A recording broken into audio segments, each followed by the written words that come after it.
Matt confronts Madame Gao, Karen tries to hold everything together, and Ben is visited by Wilson Fisk. The act of killing Wesley, Fisk's right-hand man, weighs heavily on Karen's conscience. She quickly turns to drink for comfort during her sleepless night as she fears the consequences of the previous events. While all three of the employees of Nelson and Murdoch remain somewhat estranged, both Matt and Foggy show concern for Karen and remind her that while they are in a hard place personally, no one has stopped trying to bring Fisk down. Matt gets a tip from Ben Urich concerning the connection Fisk has with the Triad and follows one of Madame Gao's blind workers to a warehouse full of armed Triad guards. What Matt finds there disturbs him on a level he didn't think was possible. As Madame Gao explains to him, her workers blinded themselves out of faith for something better. Before he can get any other answers from the old woman, she attacks with an incredible amount of strength, sending him flying across the room.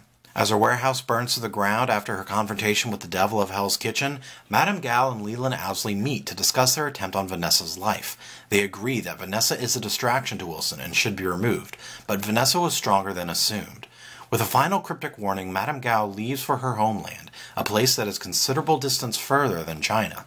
With urging from the now scared Karen, Ben sets in motion to print the story of Wilson Fisk. Though, just as before, he's met with a stone wall of rejection from the New York Bulletin's editor, Allison. After a harsh exchange of words pushing Ben Urich over the edge to say how he really feels about the Bulletin's journalistic integrity, that he feels like a whore more than a journalist, and his accusations of Allison being on Fisk's payroll, Allison fires Ben.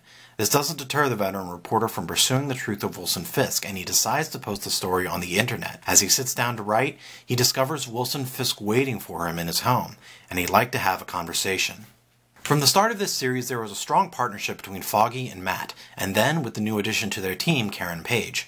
The Ones We Leave Behind shows just how far apart the events in Hell's Kitchen have pushed the employees of Nelson and Murdoch. The same is shown within the ranks of Wilson's associates, originally consisting of the Russians led by Vladimir and Anatoly, the Japanese Yakuza led by Nobu, the Chinese Triad led by Madame Gao, the accountant Leland Owsley, and Fisk's right-hand man, Wesley. Now, Wilson only has Leland backing him, and it's now shown that he may not be as supportive as he believes. The final scene between Fisk and Urich is well shot and creative in its mimicking of the first with Karen and her dream of Wilson. The same kind of lighting from Karen's home is brought back to Ben's.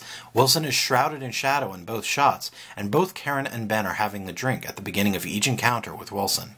As the show moves into its season finale, many questions remain to be answered, specifically those surrounding the already mysterious Madame Gao. What are her motives? How is she that strong? Where is her homeland? Many of these questions may be answered in the final episode or possibly brought over to other shows, such as Jessica Jones, Luke Cage, or Iron Fist.